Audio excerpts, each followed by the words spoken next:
Eurodeputada grega Eva Kaili, acusada de corrupção, transitará da prisão para detenção domiciliária. Imagens da decapitação de um alegado prisioneiro ucraniano por um alegado soldado russo estão a chocar o mundo. Zelensky diz que mostram a Rússia como ela é. De visita à Irlanda do Norte, Joe Biden repetiu elogios e mostrou apoio ao recente acordo de compromisso de Rishi Sunak com a União Europeia.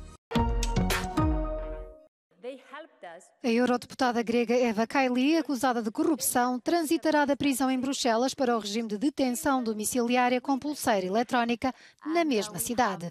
Decidiu a Justiça belga, quarta-feira, na sequência de um pedido apresentado pela sua equipa de defesa.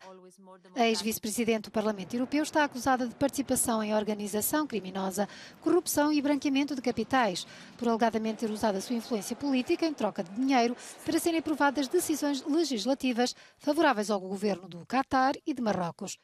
A eurodeputada clama inocência. Kaili, de 44 anos, da bancada de centro-esquerda Socialistas e Democratas, foi detida em dezembro passado e era a última de 5 pessoas acusadas no processo a aguardar o julgamento na prisão. Desde o eclodir do escândalo, foi decidida a transição para a prisão domiciliária para o ex-eurodeputado italiano Pier Antonio Panzeri, o ex-assistente parlamentar italiano e companheiro de Kaili, Francesco Giorgi, o eurodeputado belga Marc Tarabella e o diretor de uma organização não-governamental, Niccolò Figa Talamanca. Há um mandado de detenção com pedido de extradição para o eurodeputado italiano Andrea Cozzolino. A missão dos direitos humanos da ONU na Ucrânia disse estar horrorizada com as imagens de um vídeo onde alegadamente um soldado russo está a decapitar um prisioneiro ucraniano. Apesar de ainda não haver provas sobre a veracidade das imagens, o presidente ucraniano não tem dúvidas. Є те, що нікому у світі неможливо ігнорувати. Як легко ці звірі вбивають. Це відео страти українського полоненого. Світ повинен бачити. Це відео Росії, якою вона є. Dmytro Kuleba, o chefe da diplomacia da Ucrânia, questiona-se no Twitter como pode a Rússia cometer estas atrocidades e presidir ao Conselho de Segurança das Nações Unidas. Moscovo ainda não reagiu às acusações ucranianas. Os oficiais russos negam geralmente qualquer envolvimento de soldados russos em crimes de guerra e acusam normalmente a Ucrânia de encenar acontecimentos. O Kremlin terá pedido a verificação da autenticidade, reconhecendo que se trata de imagens horríveis. Não haverá ofensiva ucraniana sem um número suficiente de veículos ligeiros de apoio aos tanques. Esta é a posição de analistas e estrategas que coincidem em como a falta de veículos e equipamento impede a passagem de uma guerra de trincheiras estática para uma guerra de manobras e ataques terrestres. Segundo este especialista, os tanques têm que ser acompanhados por veículos de combate e transporte, como os Bradley e os Humvee. Esto les daría una capacidad ofensiva, sin la cual, sin esta capacidad de utilizar el fuego, esa capacidad ofensiva no existiría y tendríamos que prolongar, como usted decía, una guerra de trincheras. Como a linha da frente na Ucrânia foi reduzida praticamente à área de Donbass, ambos os exércitos estão em confronto sem que haja uma força predominante com capacidade ofensiva suficiente para quebrar as posições defensivas.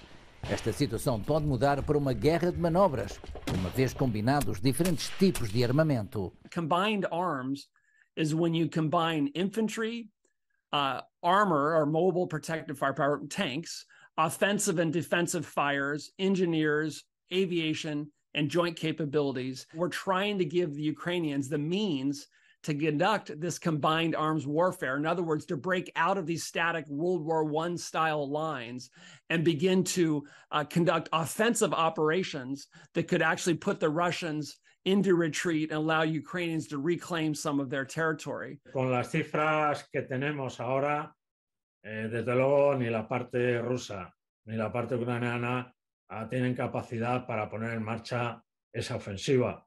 En las próximas semanas no parece viable que ni uno ni otro puedan hacer una ofensiva como la que parece ser que se necesita en función de las posiciones defensivas.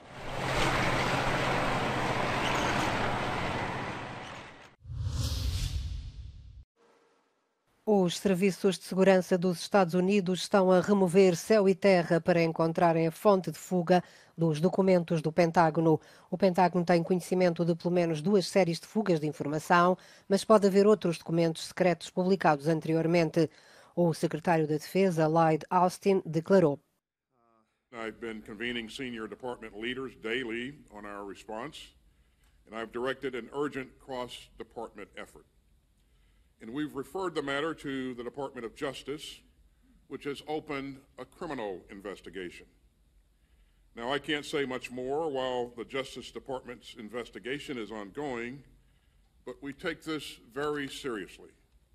And we will continue to work closely with our outstanding allies and partners, and nothing will ever stop us from keeping America secure. Há uma semana surgiram as primeiras notícias de fuga de documentos militares altamente classificados sobre a guerra da Ucrânia, colocando o Pentágono em alerta e a tentar controlar os danos.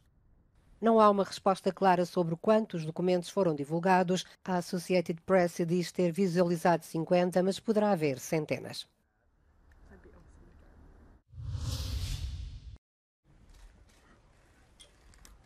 Na visita à Irlanda do Norte, o presidente dos Estados Unidos repetiu palavras de incentivo e ofertas de investimento. Depois de uma reunião informal com o primeiro-ministro britânico, Joe Biden revelou apoio ao recente acordo de compromisso de Rishi Sunak com a União Europeia sobre acordos comerciais com a Irlanda do Norte. Your history is our history, but even more important, your future is America's future.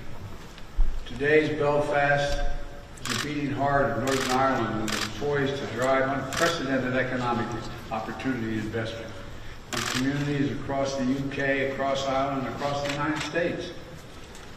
The simple truth is that peace and economic opportunity go together. As palavras de Joe Biden podem não chegar para convencer os unionistas que se opõem ao acordo de Sunak, considerando que dá autoridade à União Europeia sobre a Irlanda do Norte e que mantém o boicote à constituição de um governo e assembleia regionais. Antes da intervenção do presidente norte-americano, garantiram que a sua posição não seria alterada.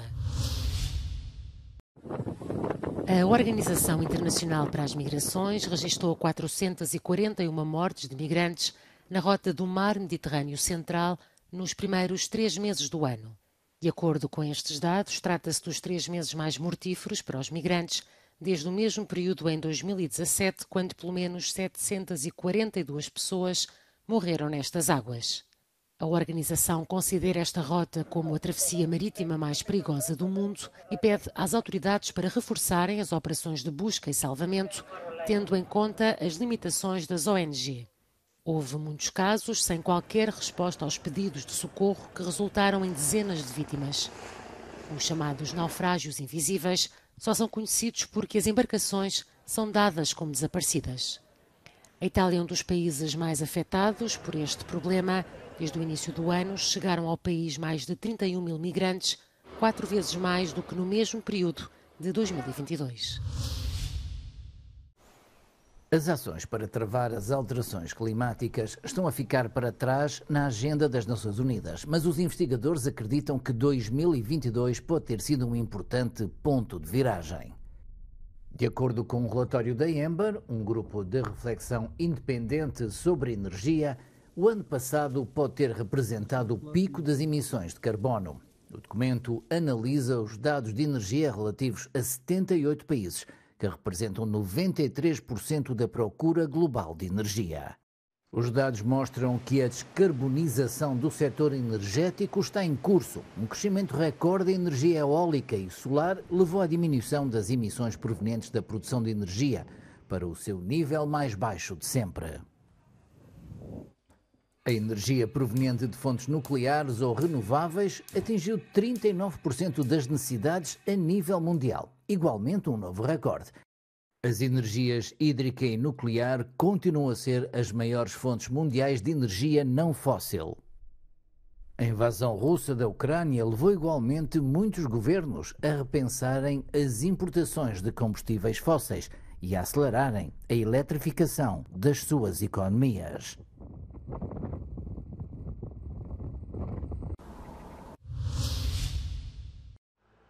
Os residentes dos subúrbios de Amsterdão e os trabalhadores da indústria do sexo unem-se contra a relocalização do Red Light District. A Câmara Municipal quer criar um novo centro erótico nas redondezas da cidade. Numa audiência pública, os residentes dos subúrbios riem-se da Presidente da Câmara como forma de protesto. Wij zijn tegen een megabordeel. Waarom? Omdat wij in een woonbuurt wonen. En we willen geen overlast. We hebben scholen in de buurt. En heel veel jonge kinderen en dergelijke. En we willen ook geen toeristen zoals op de Wallen. Nee, dat is bij dit onderwerp echt heel erg moeilijk om iedereen tevreden te stellen. Er zullen altijd protesten zijn, er zal altijd verzet zijn bij elke oplossing die we kiezen. Os trabalhadores da prostituição também se opõem ao afastamento do Red Light District do centro histórico de Amsterdão. Temem que as suas condições de trabalho se degradem. Ik vind er eigenlijk niet zo heel veel van dat we dat hebben gezegd. En wat ik persoonlijk heel kwalijk vind is dat de burgemeester zegt dat wij alleen maar een toeristische attractie zijn en dat de mensen ons komen uitlachen en ons vernederen daar op de Wallen. En dat is gewoon niet zo. O objetivo do projeto é limpar a imagem da cidade e redistribuir o impacto do turismo. Na oposição a este plano juntam-se organizações internacionais sediadas nas redondezas, que receiam que um centro erótico suburbano venha a prejudicar a sua reputação. A Câmara vai definir o local exato para a proposta da relocalização até ao final do ano.